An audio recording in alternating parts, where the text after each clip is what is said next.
Good evening. It's the last Saturday of the year 2018, and here we are right here on News 360 TV3, welcoming you to this edition. My name is Issa Moni. And I am Portia Gabo. Coming up with the headlines.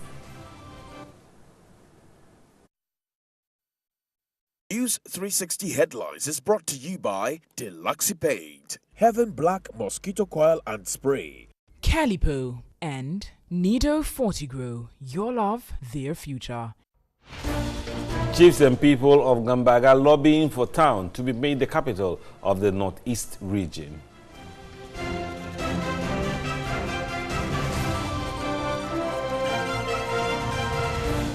And also coming up, Lydia Seyram Al-Hassan, a widow of the late Ayawaso West Wogon MP, wins NPP primaries to contest January 31 by-election. In Mission, we explore the story of a 14-year-old Class 3 pupil in school due to a good Samaritan.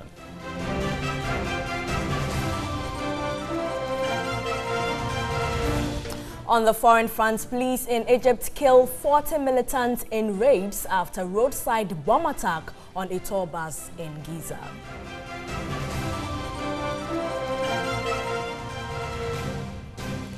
We have details coming up shortly. Do stay with us.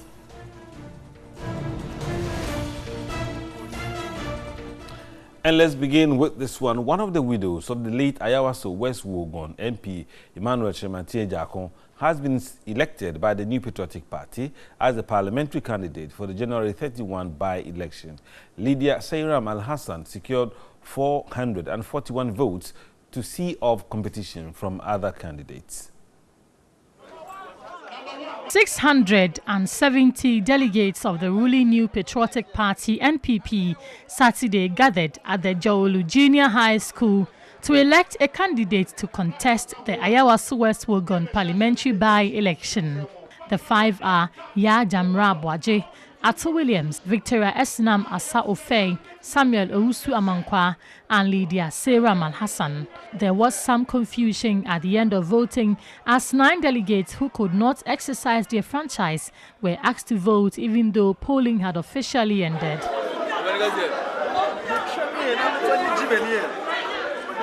Counting then started. At the end of the exercise, a widow of the late MP Lydia Seyram Al-Hassan secured 441 votes to represent the NPP in the January 31 by-election.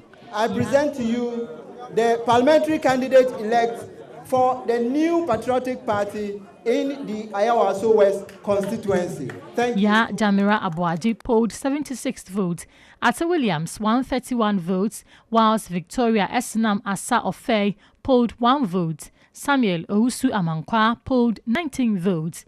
In all, a total of 670 votes were cast, with 668 valid votes and 2 rejected ballots.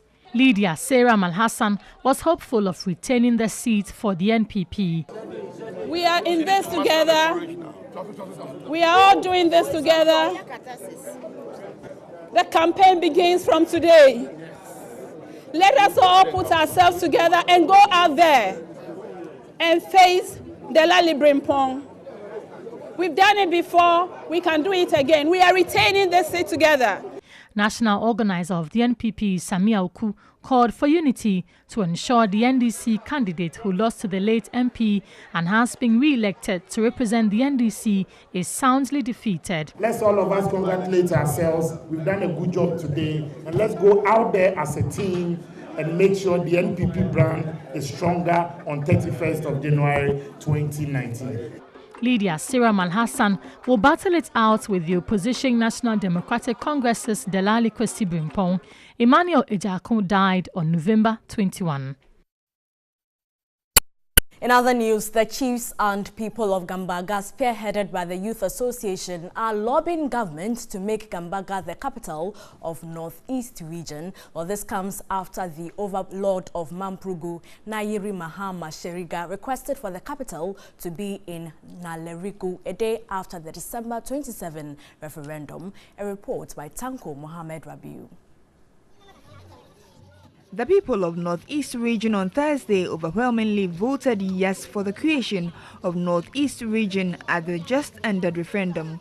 The people of Northeast for the past 3 decades have always wanted to have their own region due to lack of development. Days after the historic referendum, the issue of where to site the capital has emerged.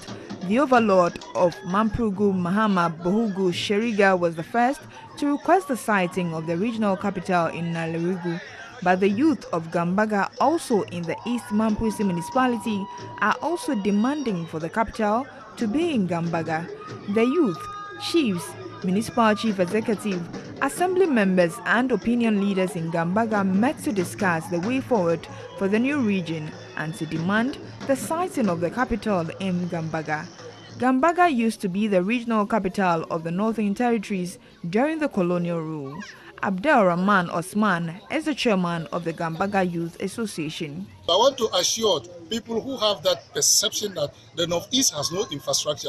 I want to tell you that if the government chooses Gambaga today to kickstart administration of Northeast region, inshallah we are going to prepare it. Yes. And there is nothing to put us against. Leaders from other groups who spoke off camera expressed high hopes of a better future for the new region. TV3 News will bring you more updates from Northeast region as far as post-referendum activities unfold. Let's go on the phone line and speak with local governance expert George Che Bafuo. Good evening, sir, and thanks for joining us. Mr. Bafuo, good evening. Well, we're trying very hard to get through to George Che Bafuo on this development. Let me try again. Good evening, sir, and thanks for joining us. You're still watching News 360 from the News Hub. All right, as soon as we establish contact with George, we will get on with that interview. Portia is still waiting. President Akufo-Addo has congratulated voters in the 6 new proposed regions soon to be created for the dignified, peaceful manner in which they exercise their franchise and constitutional right. The proposed regions include Ahafo, Bono East, Northeast, Uti, Savannah, and Western North. In a statement, the president also thanked members of the Brobe Commission led by the noted jurist Justice S.A. Brobe for the thorough and painstaking work the commission did, which resulted in the recommendations that received overwhelmingly popular endorsement. On Thursday, December 27, 2018, Ghanaians in some affected part of the country turned out in their numbers to give virtually unanimous assent to the reorganization of the nation's regional governance structure. This is the first time in the constitutional era that regions are being created under constitutional provisions. The president also commended the new leadership of the Electoral Commission for passing its first test by ensuring the holding of free, fair, and transparent referenda. President Akufo-Addo also applauded members of the security agencies and the media for their invaluable roles played towards the success of the exercise. The president concluded by wishing Ghanaians a happy and prosperous 2019. Let's get back on the phone line and speak with our local governance expert, George Che Bafuo, on the creation of the new regions. And good evening, sir, and thanks for joining us. Yeah, good evening, Portia, and thanks for having me. Okay, first of all, what factors should be considered in making a location or a place the capital town of any of the new regions? We've seen lots of lobbying going on. Yeah, thank you very much once again.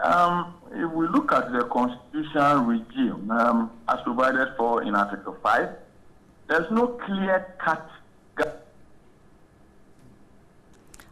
Unfortunately, we have lost George Che Bafuo on the phone line, but we'll try to get back to him. Let's continue with other news. And President Akufo-Addo says the building of a national cathedral is a pledge he made to God ahead of the 2016 elections, adding he's totally committed to ensuring that he fulfills his vows to God.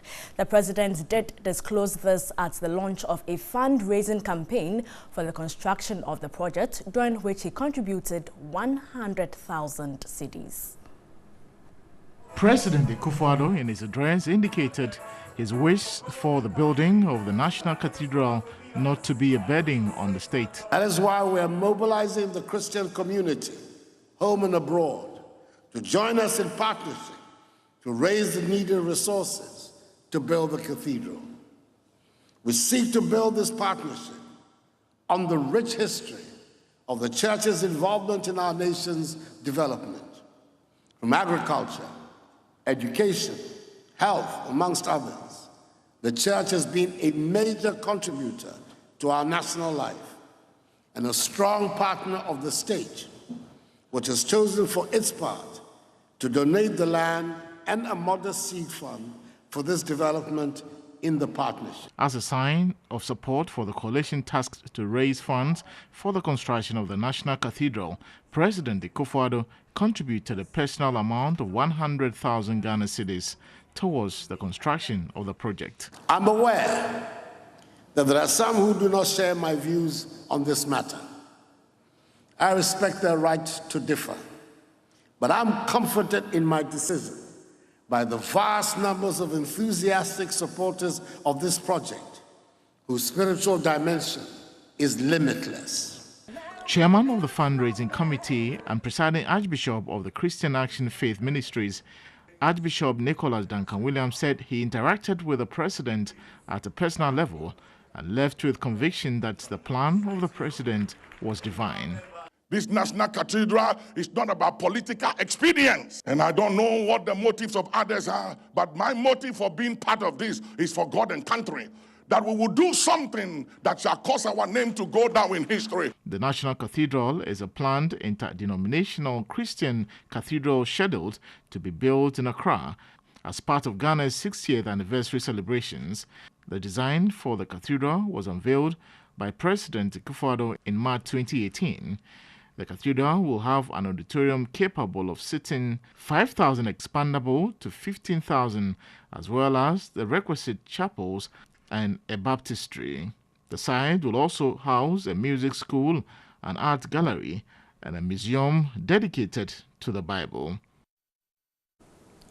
And now the 37th anniversary of the 31st December Revolution will be held at the Shaiman Mandela Park on Monday, December 31, 2018. A statement from the planning committee of the event said leader of the revolution, Flight Lieutenant General John Rawlings, and leading members of the revolution will be present to highlight the commemoration.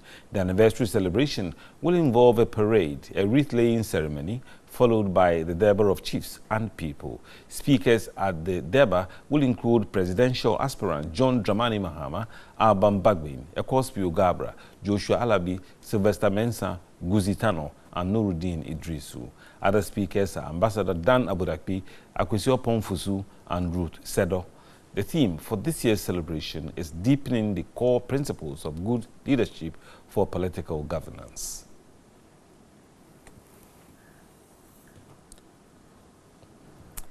Senior lecturer at the University of Ghana Business School, Dr. Lord Mensah, says the failure of men's gold should be blamed on government, regulatory bodies and individual investors. Speaking on the key points, Dr. Mensah urged government to start taxing interest on such investments.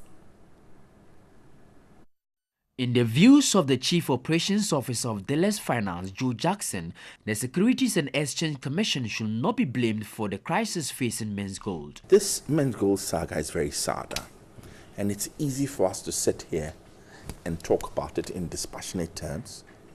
But there are real gut-wrenching stories at the back of people who have lost their money and their livelihoods. It is very, very sad because what has really happened is that people's gullibility, financial literacy, and worse, has been exploited, and they've given up sums of money that they had no business giving. And it should be a lesson to the Ghanaian public. I personally don't think that any of that money is going to come back. This institution was just asked to stop taking new money. They were never asked to close down. What did SEC say? Let's stop blaming SEC as if SEC shut men's goals down. According to tax expert and lecturer at the University of Ghana Business School, Dr. Ibrahim Bedi, regulating and supervising bodies have failed in delivering on their mandate. As a country, regulation and supervision is a bit poor.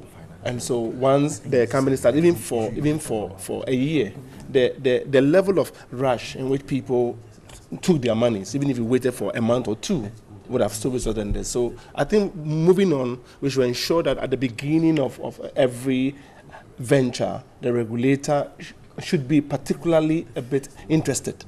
Meanwhile, senior lecturer at the University of Business Studies, Dr. Lord Mensah, is calling on government to tax interest accrued from such businesses to serve as a cushion should the businesses fail. If the government was to tax interest rate, then you might think maybe part of your rate that you were supposed to enjoy has been taken and invested somewhere as in a form of insurance. Therefore, if you are in trouble, government can come in to rescue you. Secondly, we should understand that when Men's Gold was paying 10% a month, right, the market was paying, okay, on the average it's about, to 120% a year. But the banking sector was paying around 33%. Now you have, which is on the average, let's say 3%, you have extra 7% every month that you are enjoying. That extra month, in finance, we call it your risk premium. That is your reward for investing in what? Men's Gold, which you perceive to be risky. That is why you are enjoying that extra 7%. On September 25, the Bank of Ghana supported the Securities and Exchange Commission to suspend gold trading firm Men's Gold Ghana Limited over regulatory infractions. Clients of Men's Gold have been agitating for the payment of their monies. On Monday, December 24, scores of customers of gold dealership firm Men's Gold Ghana besieged the Jowulu branch of the company demanding their locked-up investments.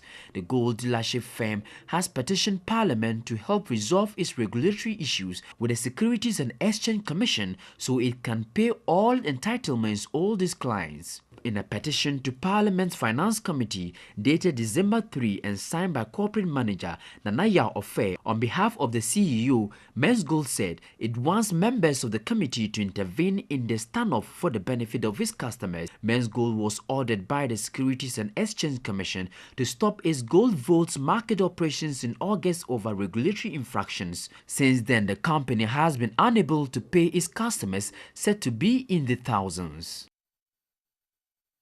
And let's move away from Men's Gold. Another senior lecturer at the University of Ghana, Dr. Seidu Alidu, has warned against building the office of the special prosecutor around the integrity of individuals. He spoke on the key points along with other panelists. In the views of the Chief Operations Officer of Deles Finance, Joe Jackson, the Securities and Exchange Commission should not be blamed for the crisis facing Men's Gold. This Men's Gold saga is very sad, and it's easy for us to sit here and talk about it in dispassionate terms, but there are real gut-wrenching stories at the back of people who have lost their money and their livelihoods. It is very, very sad because what has really happened is that people's gullibility. You're watching News 360 live on TV3. We will return shortly with Mission. Stay with us.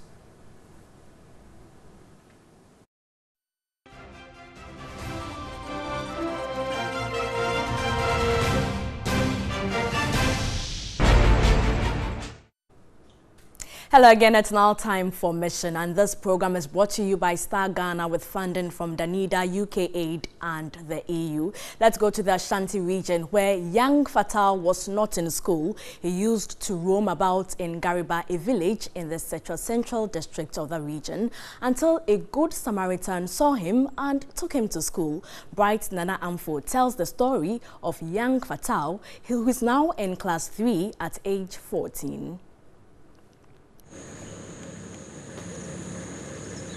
Young Fatal was riding to school one morning. It was intriguing to see a young person with disability rode to school.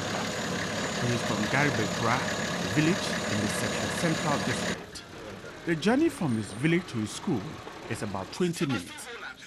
He rides the bicycle to Nkujua and parks it. Then he joins his friends to walk to school. Fatal is in class 3. Missy, me,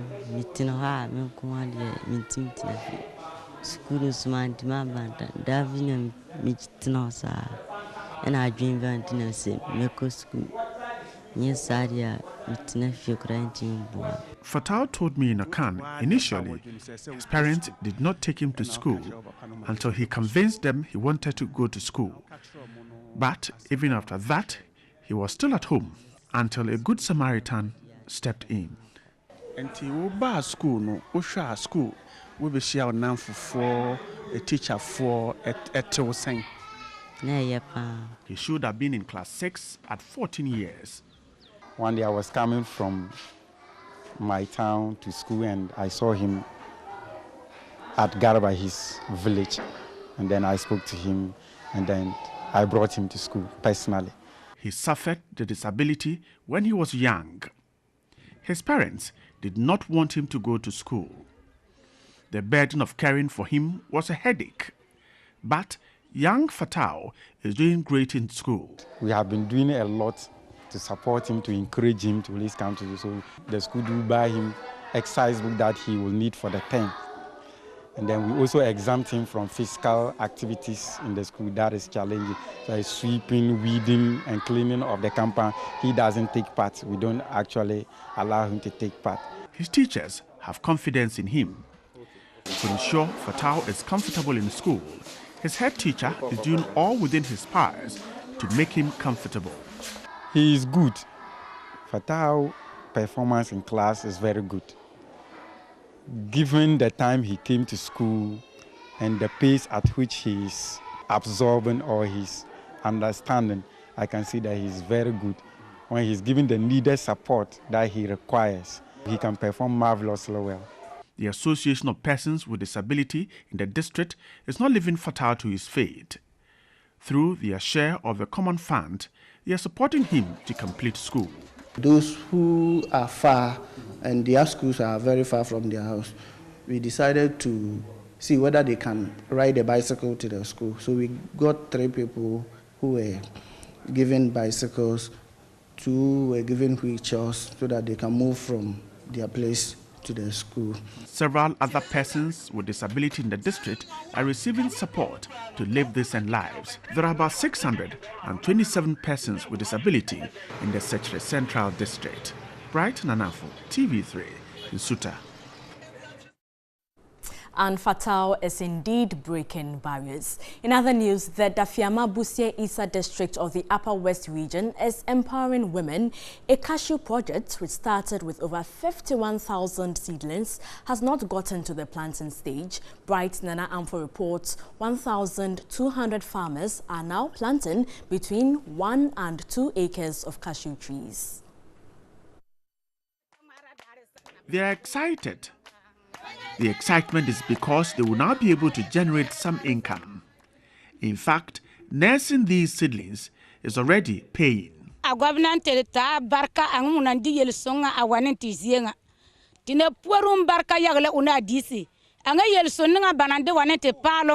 very grateful to the government for bringing such an initiative.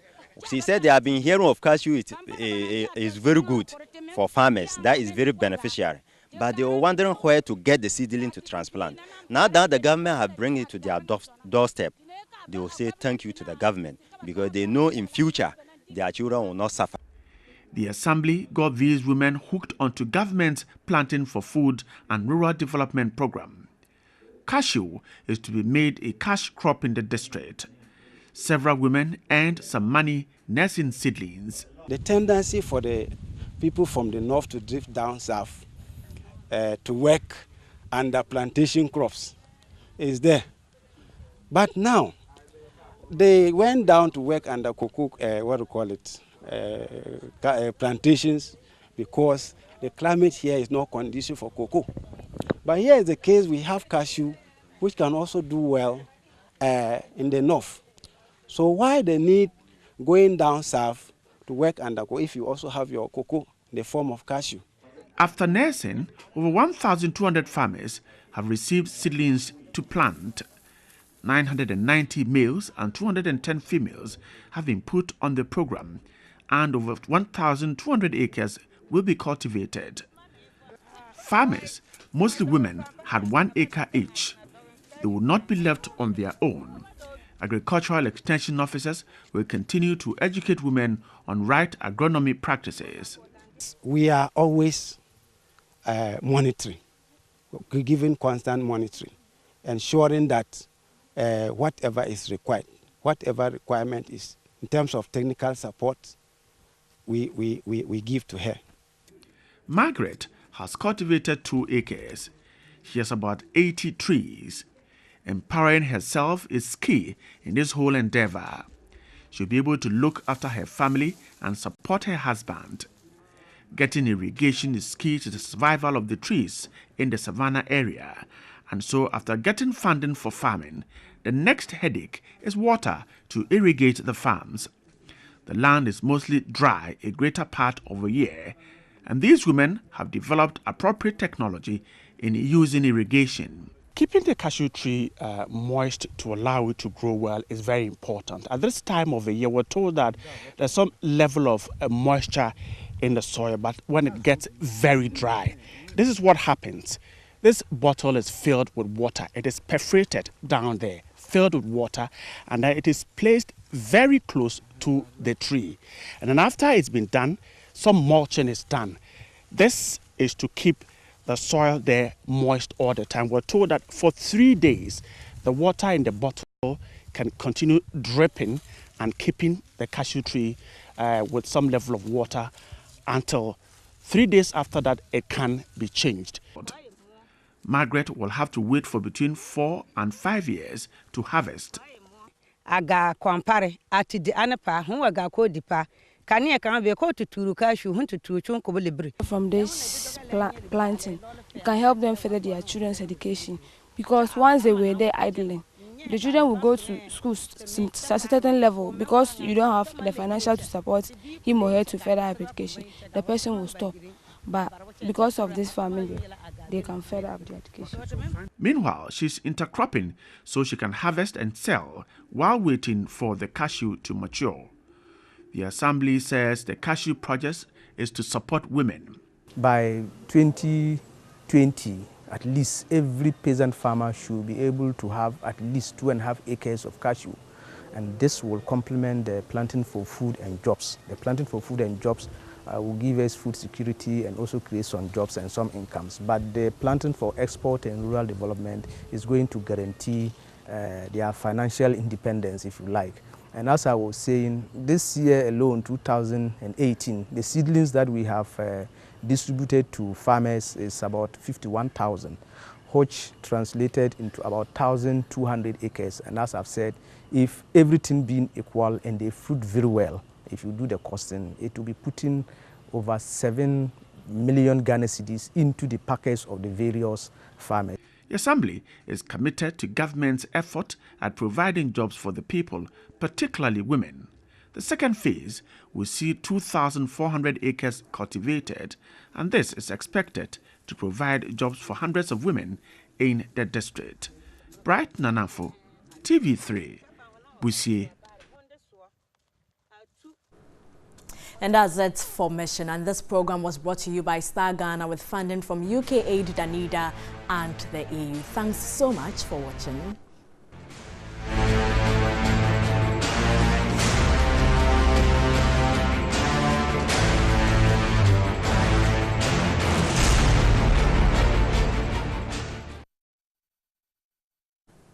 You're watching News 360, and let's go to the Volta region and talk about rice production.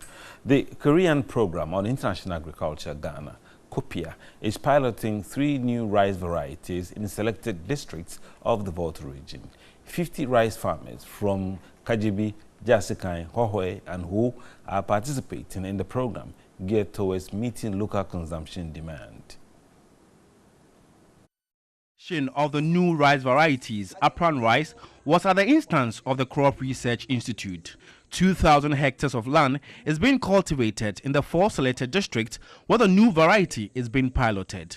The experimentation to last 5 years is at the cost of $50,000 per year. We started last year in Zamlome in KJB, and we decided to extend it through KJB district, Jasikan district, Hohoe districts. The KJB District Director of Agriculture, Akpalu Bisa, shared the experiences of some farmers after 2 years of the program. For the people in this district, which is the typical upland rice that you have, that as you can see can grow anywhere. Where you have maize, you have rice. Director in charge of Crop Research Institute, Dr. Paul Kofi Date, noted the new variety is adaptable to any of the country's climatic condition. The varieties have been developed, but you need machinery to develop to prepare the land. You need machinery to harvest the rice at the appropriate time so that you can get the rice variety which meets the consumer's demand. Ghana spends over $1 billion to import rice annually. Still in the Volta region, the chiefs and people of Kpalime traditional area in the South Dai district and their ancestral home Kpalime Togo are to work together to promote the development of the two areas. A 10-member interim committee is already in place to come up with viable modalities. The people of the area are believed to have migrated to their present location from Noche in the Republic of Togo. This was to escape the tyranny of Togbe Agokoli, the king of Noche. They were said to have first settled in Kpalime, Togo, before a section including the Vagba, Pale, Todome, Chate, Hiama moved on to their present location in the Volta region. None of the 8 communities has a health facility. Road network are deplorable as women and children trek ice in search of potable water. In a bid to foster close ties and to promote development, indigenes of the two areas in Ghana and Togo have pledged to work together. The paramount chief of Vagba speaking about the modalities in the cross-border deal. Both education, commerce or trade, then developing our own structures over there so that truly we are one people. The chief of Parliament Togo, Togbiho, pledged their preparedness to partner their Ghanaian counterparts for accelerated development. Chairman of Parliament Youth Association, Emmanuel Amwa, saw the move as a necessary socio-economic development agenda. Moreover, we are trying to unite each other to help others to at least get a job to do. So I think the festival is okay. Roxin Nelson Dafiamakbo is a member of Parliament for South Day. We have been divided by our colonial heritage. Now we have been calling on our chiefs to take progressive steps to make sure that they help government, central government, in bringing development to their respective areas. So if the Kpali chiefs have decided to do this, I am in full support of what they do. The new deal is expected to strengthen existing cultural exchange between the two Parliament traditional areas. The two areas are also considering a proposal for a common traditional festival dubbed Balikpakpa to chart progressive routes towards accelerated development.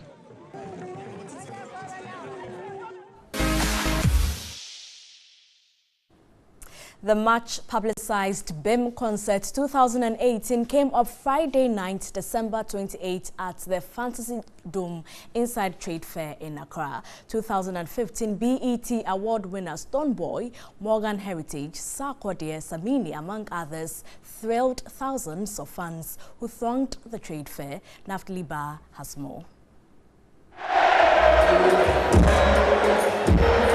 It was indeed a wonderful night as every fan present felt the spirit of good reggae and dancehall vibes. The huge and devoted fan base at the auditorium went to watch screaming as the BIM Nation president made a spectacular appearance on stage. Stoneboy opened the concert with his back-to-back reggae composed hit songs. Nothing could stop the die-hard fans from singing along. Then came the introduction of Jamaican music group and Grammy Award winners Morgan Heritage. They gave out their best with great songs.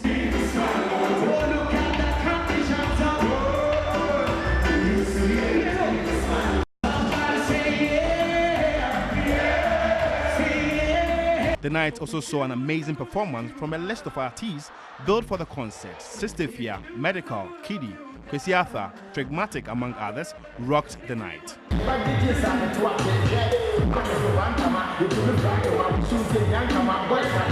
Rapper Sarkodie also made his mega appearance, acknowledging the hard works of Stoneboy in sending Ghana to the world with good music. Because Stoneboy, don't let it stop right here. Spread the word and keep the good works out. God bless everybody. Stoneboy's BIM concert was one of a kind, with a lot of surprises popping out on the night. Samini, Adam and other industry players saluted Stonebwoy for an impressive showmanship. He has to be proud of himself. I'm also proud of him for continuing to try to be better as a human being, better as an artist, and always trying to outdo himself. So Stonebwoy wanted to fill the dome, and he definitely filled the dome to my expectation and to my satisfaction. So I like what I'm seeing so far. I like the ambience, I like the energy. Tell from the audience, you see here that Stonebwoy obviously appeals to both the streets and the corporate, which is what we've always stood for. The crowd here tells you the kind of following that Stonebwoy has, and that alone is a plus to an artist's brand. Amazed by the turn-up, the Beam Nation boss expressed his appreciation to his devoted fan base nationwide. God for giving us life once again for today, and the people's reception is amazing. It gives me a lot of joy and a lot of happiness to continue to do songs that will make them laugh, songs that will bring emotions, and songs that will teach them and teach me in all as well. Promised me that you were going to fill the dome, and you did it. It's obvious. It's obvious. We said we're going to fill it. And to me, it wasn't about filling the dome. It's about gathering my people. You know what I mean? Asking my people to come with a hashtag as a challenge. And they came. What statement with this concert are you putting out there to Ghanaians? The statement, right, this concert has put out there. This statement is one that is not supposed to be said. This statement is an obvious statement. This statement is one that all eyes have beheld and have seen and are going to be witnesses of. So let this statement be said. So I'm forever grateful. The Beam concert 2018 was real. Big love. Next year again. And captain of the Black Stars, Asamoah Gyan, and Togolese international Emmanuel Adebayo joined Stonebwoy and on stage to display their dancing skills.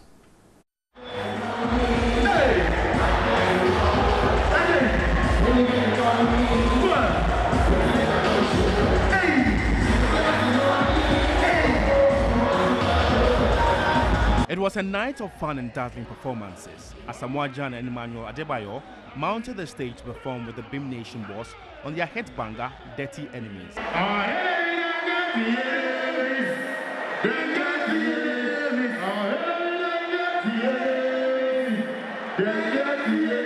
The whole fantasy dome went wild when Emmanuel Adebayo and Stonebwoy started displaying their killer dance moves.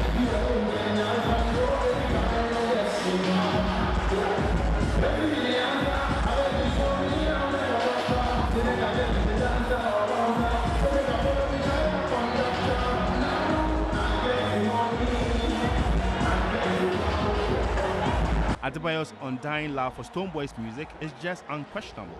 We saw you on stage dazzling some dance move. First of all, how do you call that dance? There is no name for it. But you know, for me, it's a pleasure being here. Absolutely. I travel a lot. I have been around the world. But for me, supporting Stonebwoy is like supporting a brother. He's from Ghana. I'm from Togo. I grew up in between. From Togo State. Exactly. I grew up in between Togo and Ghana. So for me, being here today, all what I want to do in my career, what I wanted to do in my life is to help. And today, I think with my image, with my name, I have been doing the best. But I will keep doing, supporting my brothers, either from Togo, from Nigeria, from Ghana. It's always a pleasure for me to do so. So I'm very grateful and happy to be here today. It was quite hot inside, but you know I would do anything for Stonebwoy, and he knows it. So yeah. The attendance was great. Thanks to all Ghanaians for the support. You know, this is the time we need to support our artist. He has done incredible for Ghana. He won BET Awards. He's taking the flag of Ghana high. You know, so the attendance was great. I feel very great to be here. We saw you doing some dance moves on stage tonight. Are we going to see more of that? You know how we do. You know how we do. All right, we still bring you some excerpt from the Shatawale show as well, which was also held yesterday.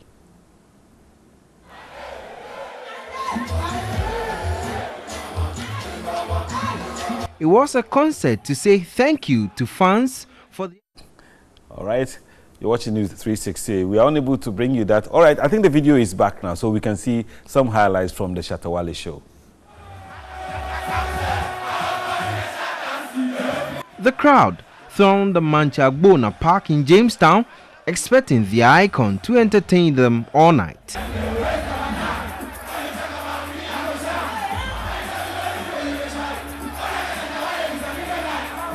It's 2:30 a.m. and Shatta Wale has still not mounted the stage. Unenthused about the long wait, this was their way of registering their displeasure.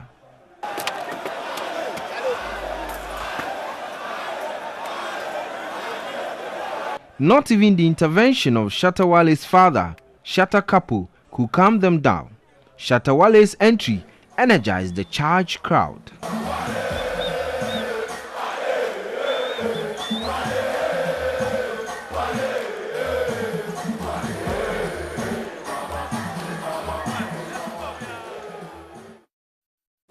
All right, from the Beam Nation and Shatta Show, great excerpt on NEWS360. I'm sure you see more on some of our entertainment shows. My name is Issa Moni. And I am Portia Gabo. Coming up is Music